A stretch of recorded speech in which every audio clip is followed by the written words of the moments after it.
pour cette recette, il nous faut 200 g de chocolat au lait, 300 g de chocolat noir, 30 g de beurre, 2 sachets de sucre vanillé et 200 g de cornflakes nature. On va mettre tous les ingrédients sauf les cornflakes dans un cul de poule qui peut aller au bain-marie. Nous de chocolat.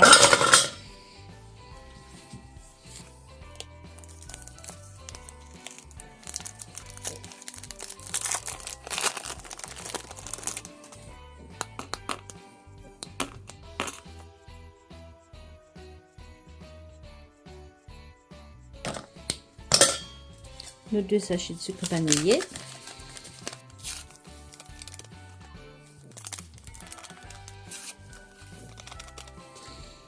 Et notre beurre. Je vais mettre ça dans un bain-marie tout tendre, tout doucement, jusqu'à que le chocolat, le sucre et le beurre soient bien mélangés et bien souples. Une fois que mes chocolats sont bien mélangés entre eux avec le beurre, le sucre, au début je laisse ma casserole dans mon bain-marie, pas que ça refroidisse trop vite, et au début je mets quelques poignées de cornflakes avant de verser tout dans le saladier.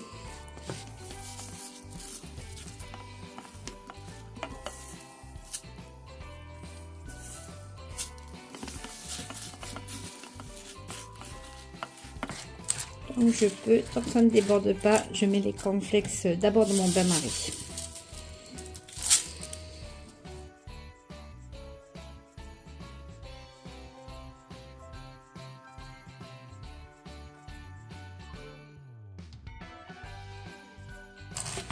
En fait, il faut soulever le chocolat, qu'il soit encore bien mou pour ne pas casser les pétales, sinon on n'aura plus l'effet rose des sables. On aura de la bouillie de cornflakes et pas du tout l'effet escompté.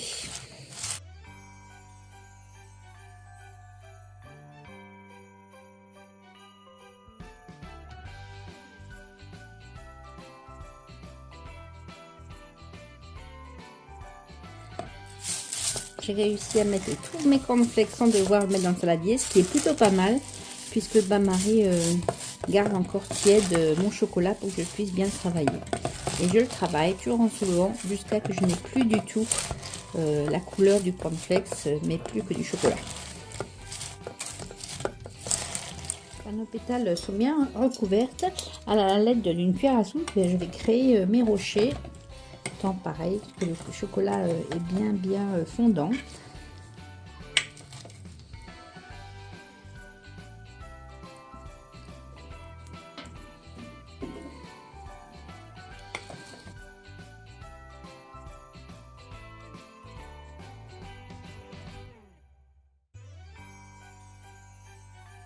Avant que le chocolat ne durcisse, eh bien, comme à l'habitude, je mets un peu de paillettes pour que ce soit des roses des sables de filles, de Noël en tout cas.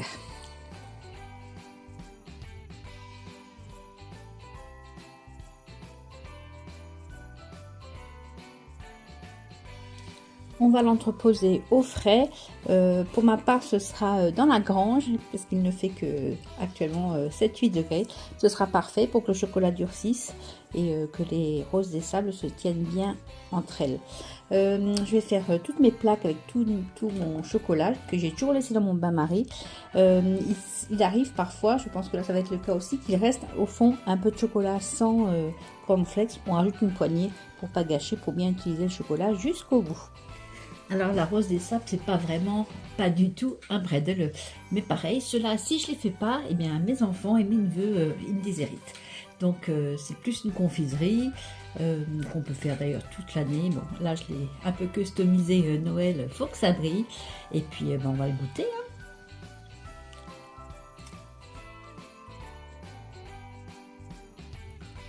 C'est vraiment excellent, et vous avez vu, c'est vraiment rien à faire.